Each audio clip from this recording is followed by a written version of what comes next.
একসময় ঢাকাই চলচ্চিত্রে তার উপস্থিতি মানেই ছিল নায়ক খলনায়কের হাড্ডাহাড্ডি লড়াই। মার্শাল আর্ট নির্ভর অ্যাকশন দৃশ্য মানেই চোখে ভাসত তার ছবি। বলছি বাংলা চলচ্চিত্রের অন্যতম সেরা খলনায়ক ইলিয়াস কোবরার কথা। তবে এই অভিনেতার আলো ঝলমলে জীবন এখন অতীত। সেই ইলিয়াস কোবরা এখন কোথায় আছেন, কে করছেন তা হয়তো অনেকেরই অজানা।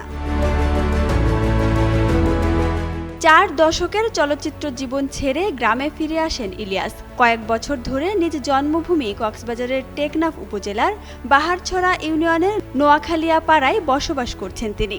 সময় কাটে মসজিদে ইবাদত, কৃষিকাজ, গরু ছাগলের খামার দেখাশোনা করা ও সামাজিক কর্মকাণ্ডে। গ্রামের মানুষ তাকে সম্মান জানিয়ে 11 বছর আগে স্থানীয় একটি বাজারের নামও রেখেছেন ইলিয়াস কোবরা বাজার।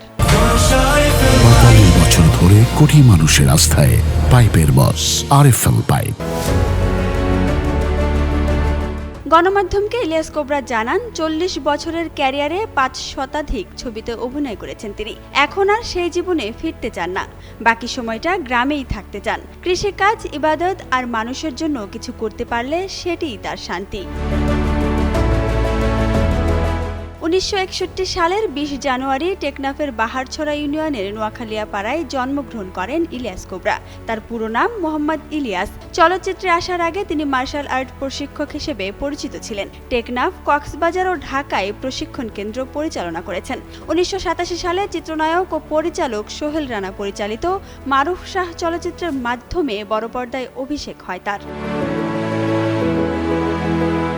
বাংলাদেশ চলচ্চিত্র শিল্পী সমিতির ক্রীড়া ও সাংস্কৃতিক সম্পাদক হিসেবেও দায়িত্ব পালন করেছেন পর্দার এই খলনায়ক। সবশেষ শিল্পী সমিতির নির্বাচনে সহসভাপতি হিসেবে নির্বাচিত হয়েছিলেন তিনি।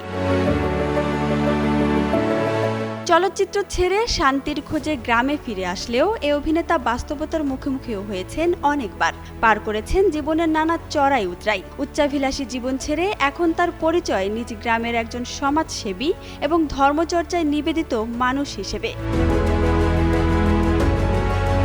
Isabella Isha, Jugantor news.